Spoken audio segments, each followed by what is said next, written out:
मैं doctor Prashant Veer Singh Madanawat, associate professor, department of chemistry, SRLS, government PG college, Kaladera से BSc part second के विद्यार्थियों के साथ ई लेक्चर्स के माध्यम से थर्मोकेमिस्ट्री सेकंड, ऊष्मा रसायन पार्ट सेकंड में कार्नो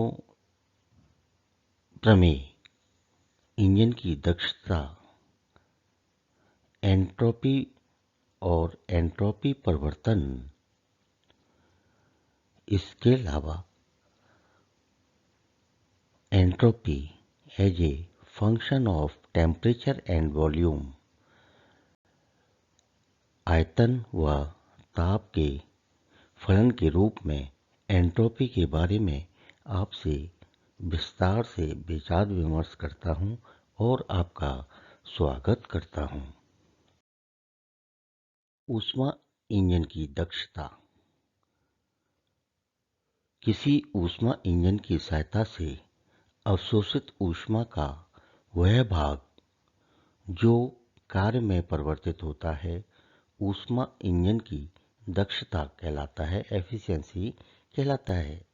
इसे ईटा द्वारा प्रदर्शित करते हैं।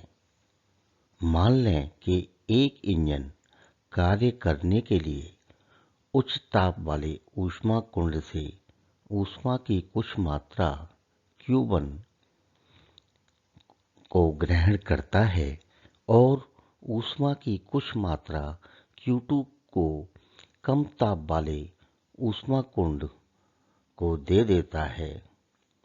अतः ऊष्मा इंजन की दक्षता ईटा बराबर W साइक्लिक अपॉन Q1।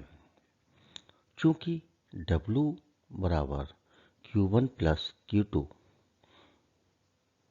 इसलिए ईटा बराबर Q1 plus Q2 upon Q1। Therefore ईटा बराबर 1 प्लस Q2 अपॉन Q1।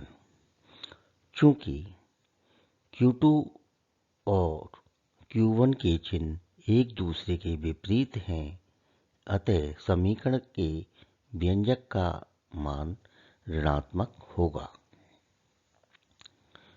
इसलिए ईटा लेस देन 1, अतः किसी इंजन की दक्षता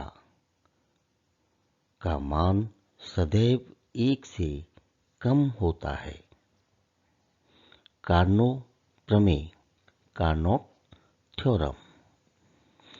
यदि दो भिन्न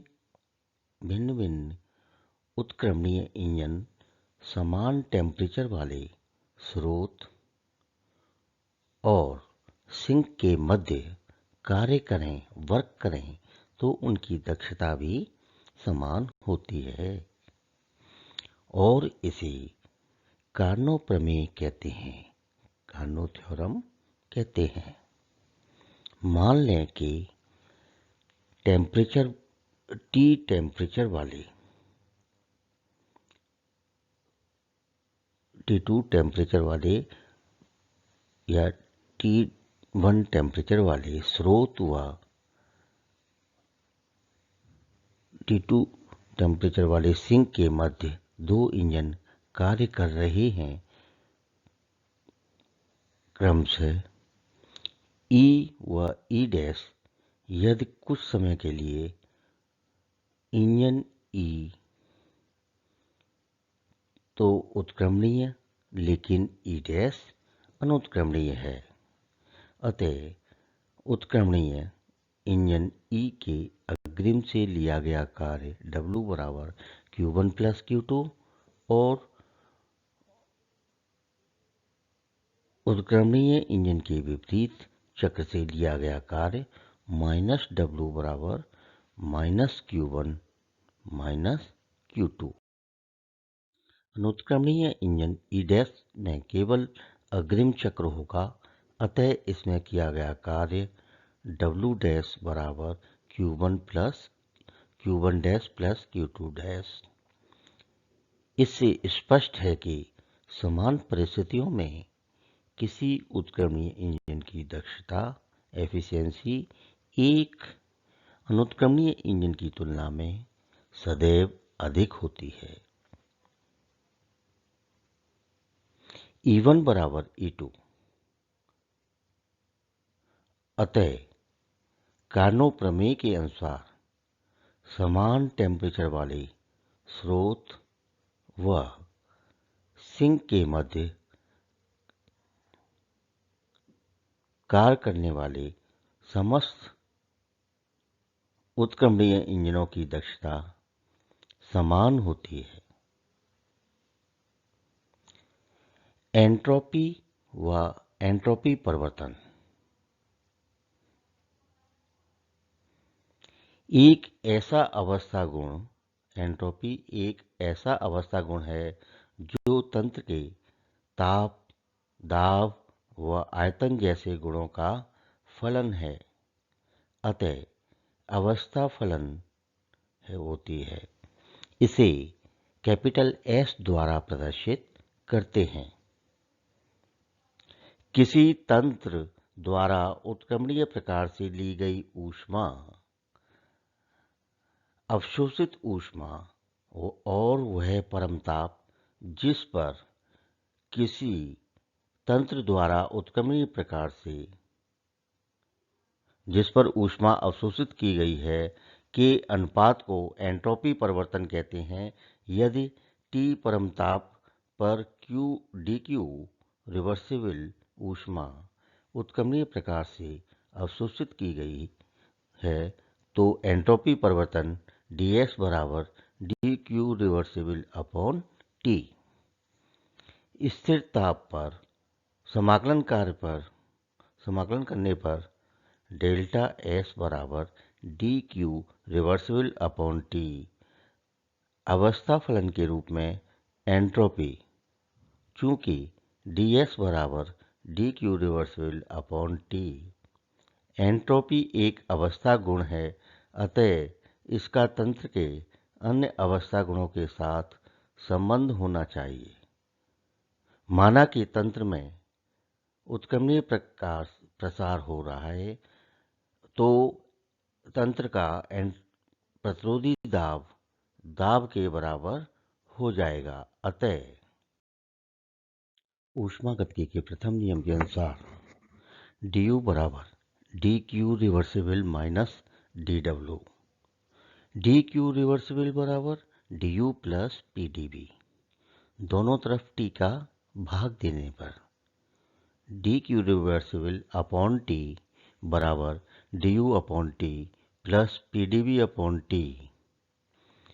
ds बराबर du upon t plus pdv upon t। चूंकि ds बराबर dq रिवर्सिबल अपॉन t होता है ऊष्मागतिकी एंट्रोपी परिवर्तन के आधार पर, यह समीकरण ऊष्मागतिकी की मूल समीकरण है जो एंट्रोपी परिवर्तन को तंत्र के ऊर्जा परिवर्तन और आयतन परिवर्तन के साथ संबंध को प्रदर्शित करती है। Next, entropy as a function of temperature and volume. ताप व आयतन के फलन के रूप में एंट्रोपी।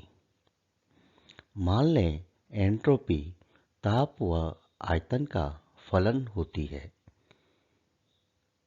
इसलिए S is the function of temperature and volume। चूंकि टेम्परेचर, वॉल्यूम और एंट्रोपी एक अवस्था फलन है, इसके अवकलज यथार्थ अवकलज एग्जैक्ट डिफरेंशियल होते हैं। इसलिए इन्हें निम्न प्रकार से लिख सकते हैं। ds बराबर del S upon del T eight constant volume dt plus del S upon del V eight constant temperature dV, इसको समीकरण नंबर 1 देंगे। उत्क्रमणीय प्रक्रम में ऊष्मागतिकी के प्रथम नियम के अनुसार du बराबर dq रिवर्सिबल माइनस dw, चूंकि ds बराबर dq रिवर्सिबल, इसलिए q रिवर्सिबल बराबर tds। तो du बराबर tds माइनस dw, du बराबर tds माइनस pdv, इसे समीकरण नंबर 2 लिखते हैं। चूंकि आंतरिक ऊर्जा भी टेम्परेचर व वॉल्यूम का फलन होती है, इसलिए u is the function of t and v। चूंकि टेम्परेचर, वॉल्यूम और इंटरनल एनर्जी एक अवस्था फलन है, इसके अवकलज यथार्थ अवकलज होंगे।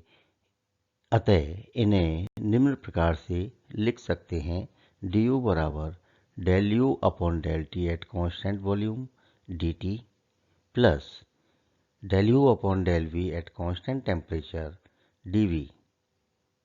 समीकरण नंबर 3। समीकरण 2 का मान समीकरण 3 में रखने पर TDS माइनस PDV बराबर del U upon del T at constant volume dt plus del U upon del V at constant temperature dV। इसलिए TDS बराबर del U upon del T at constant volume dt plus del U upon del V at constant temperature dV plus PDV। ds बराबर 1 upon T del U upon del T at constant volume dt plus 1 upon T del U upon del V at constant temperature plus p और dV। इसे समीकरण number 4। समीकरण 1 का मान समीकरण 4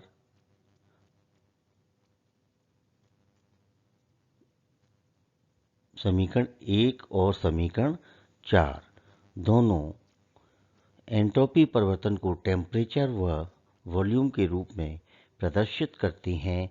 अतः दोनों समीकरण एक दूसरे के समरूप हैं। इनके गुणांकों की तुलना करने पर इनके गुणांक की तुलना करेंगे तो dV का dV के साथ और dt का dt के साथ। तो del S upon del T at constant volume बराबर 1 upon T del U upon del T at constant volume. चूंकि del U upon del T at constant volume को हम CV कहते हैं, स्थिर आयतन पर तंत्र की ऊष्मा धारता। तो del S upon del T at constant volume बराबर CV अपॉन टी। इस और दूसरा होगा del S upon del V at constant temperature बराबर 1 अपॉन टी, ब्रैकेट के अंदर होगा del U upon del V at constant temperature plus P। चूंकि CV अपॉन T का मान सदैव धनात्मक होता है, अतः निश्चित आयतन पर टेम्परेचर बढ़ाने के साथ एंट्रोपी का मान भी बढ़ता है। इसलिए del U upon del T at constant volume बराबर T del S upon del T at constant volume. समीकरण नंबर 5 लिखेंगे इसे। और इसी प्रकार del U upon del V at constant temperature बराबर T del S upon del V at constant temperature minus P, इसे हम समीकरण नंबर 6 लिखें। समीकरण 5 को स्थिर ताप पर आयतन के सापेक्ष और समीकरण 6 को स्थिर आयतन पर टेम्परेचर के सापेक्ष अवकलन करने पर